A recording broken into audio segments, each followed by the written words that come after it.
আসসালামু আলাইকুম। সবাইকে শুভেচ্ছা জানাচ্ছি। মাসুম মাহবুব দেখছেন ওপেন দ্য ইউটিউব চ্যানেল এবং মাসুম মাহবুব ফেসবুক পেজ। পৃথিবীর যেই প্রান্ত থেকে যারা দেখছেন সবার জন্য শুভকামনা, ভালোবাসা।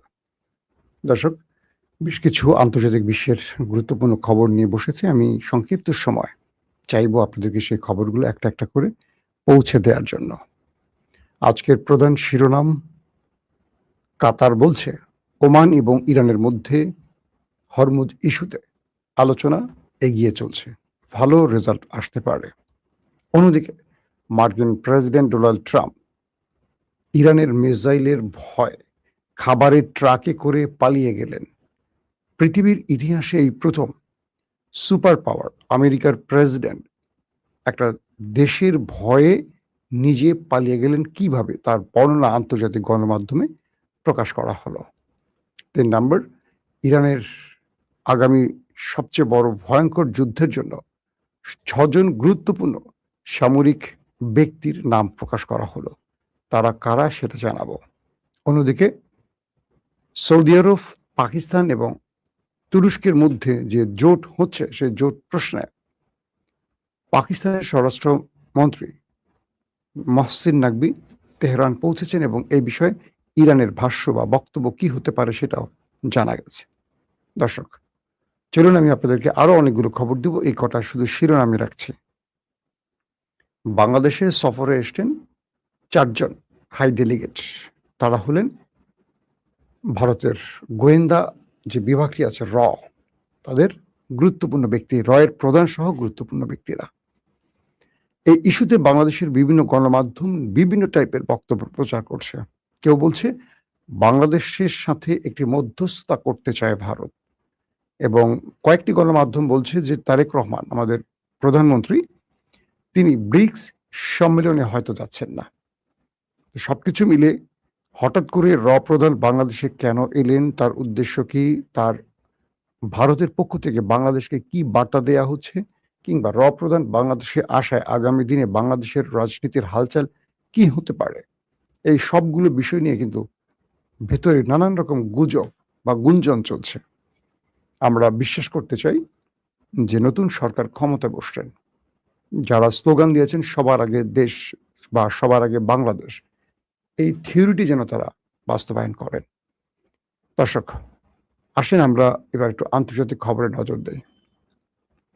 হরমুজ প্রণালী নিয়ে ওমান ইরান আলোচনা উন্নত পর্যায়ে চলছে, এই দাবিটি করছে কাতার। কাতারের পররাষ্ট্র মন্ত্রণালয়ের মুখপাত্র মাজেদ আল আনসারি বলেছেন, হরমুজ প্রণালীতে নৌ চলাচলের ভবিষ্যৎ নিয়ে ওমান ও ইরানের মধ্যে আলোচনা একটি উন্নত পর্যায়ে পৌঁছেছে। সরকারের ভাষ্যমতে লোহিত সাগরে বাবাল মানদেব প্রণালীতে ইয়েমেনের হুতি বিদ্রোহীরা একটি অজ্ঞাত বাণিজ্যিক জাহাজে হামলা চালালে ৩ জন নিহত হয়েছে। এই বিষয়ে হুতিদের পক্ষ থেকে তাৎক্ষণিকভাবে কোনো মন্তব্য পাওয়া যায়নি। এটি হলো, আপনাদের জানেন যে হরমুজ প্রণালী যেখানে ইরান বন্ধ করে রেখেছে, যেটাকে বলা হয় ইরানের নিউক্লিয়ার, হরমুজ হলো ইরানের নিউক্লিয়ার। তো সেখানে এই দুটো দেশ ওমান এবং ইরানের মধ্যে একটা আলোচনা চলছিল যে হরমুজ তারা কিভাবে মেনটেন করবে, পরিষেবা দেবে এই দুটো দেশ, সেই বিষয়ে আলোচনার এখন চূড়ান্ত পর্যায়ে আছে। এই বিষয়টি কাতারের পররাষ্ট্র মন্ত্রক থেকে জানানো হয়েছে। এতে করে এই যে দুই দেশের মধ্যে আলোচনা চলছে, এতে করে এই অঞ্চল থেকে ইরান চাইছে মার্কিনীদেরকে হটাতে বা আউট করে দিতে। যখন এই দুই দেশ হরমুজ প্রণালী কন্ট্রোল করবেন, আসা এবং যাওয়ার নিরাপত্তা নিশ্চিত করবেন, আন্তর্জাতিক বাণিজ্যিক জাহাজগুলোকে নিরাপত্তা দেবেন এবং সব রকম পরিষেবা দেবেন, তখন এই অঞ্চলে আমেরিকা অটোমেটিক আউট হয়ে যাবে। এটি হলো ইরানের মূল চাপ, এবং সেই হিসেবে ইরান এবং ওমানের মধ্যে এই আলোচনাটি খুব দ্রুত গতিতে এগুচ্ছে এবং ভালো দিকে যাচ্ছে বলে দাবি করা হচ্ছে।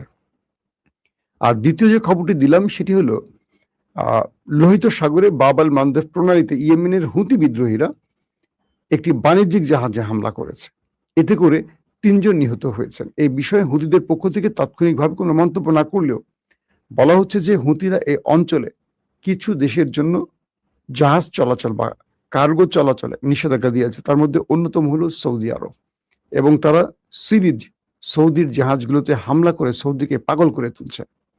আর ঠিক সেই হিসেবেই সৌদি আরব আবার 3টি দেশকে নিয়ে একটি নতুন জোট করেছে। এটা নিয়ে আমি লাইভে বিস্তারিত বলবো আপনাদের। সংযুক্ত আরব আমিরাতের রাষ্ট্রপতির একজন জ্যেষ্ঠ কূটনৈতিক উপদেষ্টা আনোয়ার গারগাস বলেছেন, মধ্যপ্রাচ্য অনির্দিষ্টকালের জন্য যুদ্ধ বা শান্তি কোনো অবস্থাতে থাকতে পারে না। তিনি আরো বলেন, এই অঞ্চলের স্থিতিশীলতা এবং জনগণের ভবিষ্যতের জন্য দৃষ্টিভঙ্গি ও দিক নির্দেশনায় স্বচ্ছতা প্রয়োজন। ভালো কথা বলেছে, কিন্তু সমস্যাটা হলো ভালো কাজ তারা করছে কিনা। আরব পুরোপুরি নিজেকে বিকিয়ে দিয়েছে পশ্চিমা দুনিয়ার কাছে, যার ফলে পশ্চিমারা এই অঞ্চলে বসে বাকি মুসলিম দেশগুলোর উপর ছড়ি ঘোরাচ্ছে। আজকে যে যুদ্ধটা, এটা কিন্তু ইসরায়েল আমেরিকা স্বেচ্ছায় শুরু করেছে, ইরান করেনি। এবং ইরান আক্রান্ত হওয়ার পর এখন প্রতিঘাত করছে, কিন্তু ইরানের প্রতিঘাতে আমেরিকা কোণঠাসা হয়ে পড়েছে। অর্থাৎ ইরানের সাথে কৌশলে বা লড়াইতে বা সাহসে আর পেরে না উঠে ট্রাম্প এখন একটা বড় বিপর্যয়ের মুখে পড়েছে, স্বয়ং আমেরিকাও বিপর্যয়ের মধ্যে পড়ে গেছে। দর্শক, আসেন দ্বিতীয় যে গুরুত্বপূর্ণ খবরটি, আমি আপনাদের ট্রাম্পের পালায়নের খবরটি দেওয়ার আগে কিছু ইম্পর্টেন্ট খবরগুলো আগে আপনাদের দিয়ে নিচ্ছি। বলা হচ্ছে যে পাকিস্তানের যিনি স্বরাষ্ট্রমন্ত্রী মহসিন নাকভি, তিনি সফর করছেন, তিনি আসছেন ইরানে। তার উদ্দেশ্যটা কি ছিল? কারণ এখানে আপনারা জানেন যে কয়েকটি বিষয়ের সাম্প্রতিক সময় ঘটে গেছে, যদিও আমি সেই খবর আপনাদের কন্টিনিউ দিতে পারিনি, আমি একটি গুরুত্বপূর্ণ কাজে বাইরে ছিলাম। তো কয়েকটি কূটনৈতিক সূত্রের বরাত দিয়ে ইরানি গণমাধ্যম জানিয়েছে, দ্বিপাক্ষিক সম্পর্ক ও পারস্পরিক স্বার্থ সংশ্লিষ্ট বিষয় নিয়ে আলোচনার জন্য মহসিন নাকভি মঙ্গলবার ভোরে ইরানের রাজধানীর উদ্দেশ্যে ইসলামাবাদ ত্যাগ করেছেন। ইরানের স্বরাষ্ট্রমন্ত্রী ইস্কান্দার মোমিনি তার পাকিস্তানি প্রতিপক্ষের সঙ্গে আলোচনার জন্য ইসলামাবাদ সফরের এক মাস পর এই সফরটি অনুষ্ঠিত হলো। সাম্প্রতিক সংঘাতের অবসান ঘটাতে জুনে ইরান ও যুক্তরাষ্ট্রের মধ্যে একটি সমঝোতা স্মারক স্বাক্ষরে পাকিস্তান কাতারের পাশাপাশি গুরুত্বপূর্ণ মধ্যস্থতাকারীর ভূমিকা পালন করেছিল। ওয়াশিংটন সমঝোতা স্মারকটি লঙ্ঘন করায় তেহরান হরমুজ প্রণালীতে পুনরায় বন্ধ করতে বাধ্য হয়। তেহরান বলছে, যুক্তরাষ্ট্রের সমঝোতা স্মারক লঙ্ঘন বন্ধ হলে এর ফলে এই আমেরিকা তার যেই নির্দেশনা বা শর্ত ছিল সেটাকে পুনরায় সে শর্তে ফিরে এলে হরমুজ খোলা হবে, অথবা ইরান এই হরমুজকে স্থায়ীভাবে বন্ধ করে দেবে। দর্শক, আপনারা জানেন যে ইরানের সশস্ত্র বাহিনীতে 6 জন ব্যক্তিকে পরিবর্তন করা হয়েছে। এরা খুবই গুরুত্বপূর্ণ ব্যক্তি। এদেরকে হঠাৎ করে দায়িত্ব দিয়েছেন আমাদের সর্বোচ্চ নেতা আয়াতুল্লাহ আলী খামেনির ছেলে, এখন নতুন যিনি আয়াতুল্লাহ হয়েছেন মুজতফা খামেনি। তো ইসলামী বিপ্লবের নেতা আয়াতুল্লাহ সৈয়দ মুস্তফা হুসাইনি খামেনি ইসলামী বিপ্লবী রক্ষী বাহিনী, যেটাকে IRGC বলা হয়, তার প্রধান সহ 6 জন শীর্ষ সামরিক পদে নতুন নিয়োগ দিয়েছেন। নেতা মেজর জেনারেল আলী আব্দুল্লাহিকে ইরানের সশস্ত্র বাহিনীর চিফ অফ স্টাফ হিসেবে নিযুক্ত করেছেন। তিনি ব্রিগেডিয়ার জেনারেল কিউমার্স হেইদিরাকে ইরানের সশস্ত্র বাহিনীর ডেপুটি চিফ অফ স্টাফ হিসেবে নিযুক্ত করেছেন এবং মেজর জেনারেল আহমদ বাহিদিকে IRGCর প্রধান কমান্ডার হিসেবে নিযুক্ত করেছেন। সকল ইরানি বাহিনীর সর্বাধিনায়ক মেজর জেনারেল মুস্তফা ইজাদিকে IRGCর সর্বাধিনায়ক হিসেবে উপযুক্ত করেছেন। এছাড়া তিনি রিয়ার অ্যাডমিরাল আলী ওজমাইকে IRGCর নৌবাহিনীর কমান্ডার হিসেবে নিযুক্ত করেছেন। এছাড়া হোসেন তায়েফকে IRGCর বাসিক সংগঠনের প্রধান হিসেবে নিযুক্ত করেছেন। অর্থাৎ যে স্টেটমেন্টটি পাওয়া গেছে সেটি হলো, সাম্প্রতিক সময় আমেরিকার প্রায় 20টির মতো যুদ্ধ বিমান ইরানের চারপাশে ঘিরে আছে। এজন্য মুস্তফা খামেনি তার বাহিনীকে সর্বোচ্চ নির্দেশ দিয়েছেন আরেকটি যুদ্ধের জন্য, এবং এই নির্দেশনায় বলা হয়েছে আমেরিকাকে তারা বড় ফ্রেমে যুদ্ধে মোকাবেলার জন্য যেন সর্বোচ্চ প্রস্তুত থাকে। এবং মিস্টার মুস্তফা খামেনির পক্ষ থেকে বলা হয়েছে তারা তাদের শত্রুদেরকে যে কোনো তাদের পরিকল্পনায় ব্যর্থ করার জন্য সর্বাত্মক সব টাইপেরই প্রস্তুতি নিয়ে রেখেছে। পাশাপাশি মুস্তফা খামেনি তার সবগুলো বাহিনীকে নির্দেশ দিয়েছেন যেন আমেরিকার নতুন কোনো হামলা প্রতিহতে তারা কেউ সময় ক্ষেপণ না করে। পাশাপাশি আরো বলা হয়েছে, ইরান তার শত্রুকে পাল্টা আঘাতের আগে প্রয়োজনে নিজে যদি আঘাত করে তার সার্বভৌমত্ব রক্ষায় কোনো প্রয়োজনীয় থাকে সেটা যেন ইরান করে।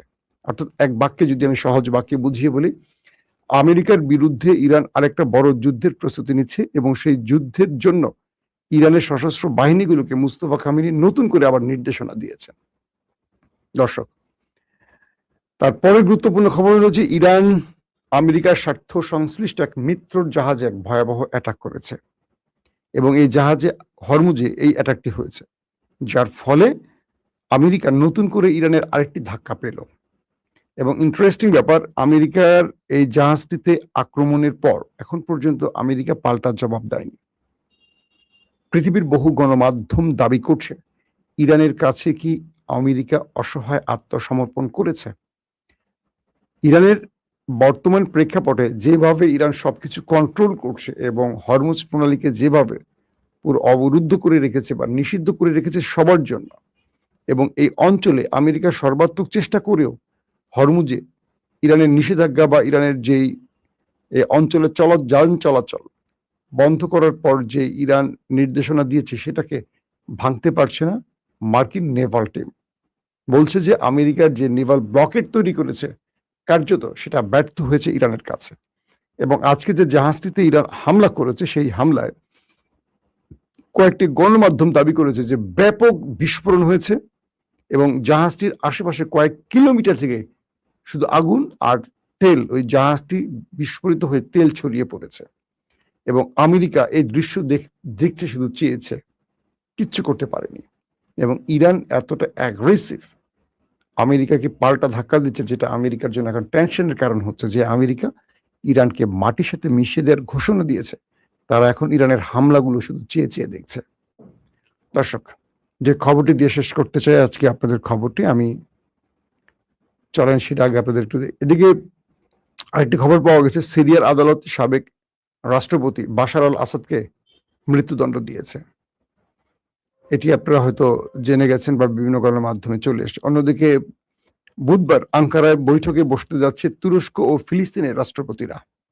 এটি আশা করি যে ফিলিস্তিন ইস্যুতে একটা ভালো ফলাফল আসতে পারে। দর্শক, গত জুলাইতে তুরস্ক সফর করেছেন মার্কিন প্রেসিডেন্ট ডোনাল্ড ট্রাম্প। এ সময় তিনি ইরানের ভয়ে তার পথ বিভিন্নভাবে পরিবর্তন করেছেন। এটা নিয়ে আমি আপনাদের ডিটেল বলেছিলাম লাইভে, মনে আছে আপনাদের। যখন আঙ্কারা থেকে মিস্টার প্রেসিডেন্ট ট্রাম্প তার দেশে ফিরবেন, হঠাৎ করে তার নিরাপত্তা বাহিনী এসে তাকে একটা খবর জানালেন, মিস্টার প্রেসিডেন্ট, আমরা যে জাহাজটিতে মানে বিমানটিতে করে ফিরবো, ইরান এই জাহাজটিতে মিসাইল হিট করার জন্য সকল প্রস্তুতি নিয়েছে। এই খবরে ডোনাল্ড ট্রাম্প তার ধুতি খুলে গেল। তিনি এসছিলেন যেই কাতারের গিফট পাওয়া, কাতার প্রধানমন্ত্রী বা কাতারের আমির তামিম বিন হামাদ আল থানির উপহার পাওয়া যেই একটা বিমান ছিল, মানে মার্কিন প্রেসিডেন্ট ডোনাল্ড ট্রাম্পকে যে গিফট করা হয়েছিল কাতারের পক্ষ থেকে নতুন একটি বিমান, সেই বিমানটি থেকে তিনি নেমে গেলেন। নেমে তিনি খাবারের একটি ট্রাকে উঠলেন। কে? Mister president Trump. খাবারের ট্রাক, বুঝছেন, ক্যাটারিং ট্রাক বলা হয়। সেখানে উঠে তিনি ওখান থেকে পালালেন, পালিয়ে একটা ছোট বিমানে করে চলে গেলেন এবং সেখান থেকে কয়েকটা ভাঙা দিয়ে তিনি ভিন্ন বিমানে করে আবার আমেরিকায় পৌঁছলেন। পুরো পৃথিবীর গণমাধ্যম বলছে যে ইরানের ভয়ে আমেরিকার প্রেসিডেন্ট খাবারের ট্রাকে করে দেশ ত্যাগ করেছে। তো এই বিষয়টি আসছে কেন? যে ট্রাম্প আয়াতুল্লাহ আলীকে হত্যা করেছেন, সেই ট্রাম্প এবং ইসরায়েলের নেতানিয়াহু কতটা আতঙ্কে আছেন কল্পনা করতে পারেন। দ্বিতীয় বিষয়টি হলো, যে ট্রাম্প এত বড় বড় কথা বলছেন, সেই ট্রাম্প ব্যক্তিগতভাবে আসলে ইরানের ভয়ে কতটা কাপুরুষের মতো ভূমিকা পালন করছেন, এই ঘটনাটি তার সবচেয়ে বড় প্রমাণ। বলা হচ্ছে সেই রিপোর্টগুলোতে পৃথিবীতে, মানে পৃথিবীর ইতিহাসে কোনো মার্কিন প্রেসিডেন্ট এতটা ভয়ে এইভাবে পালায়নি যেটা ট্রাম্প পালিয়েছে। তার মানে আমেরিকা এটুকু বুঝতে পেরেছে তারা মৌমাছির বাসায় বা কি মৌচাকে ঢিল মেরেছে, আর ইরান হলো সেই মৌচাক। কারণ ইরান বলেছে তারা যে কোনো সময় এই সুযোগটি কাজে লাগাবে।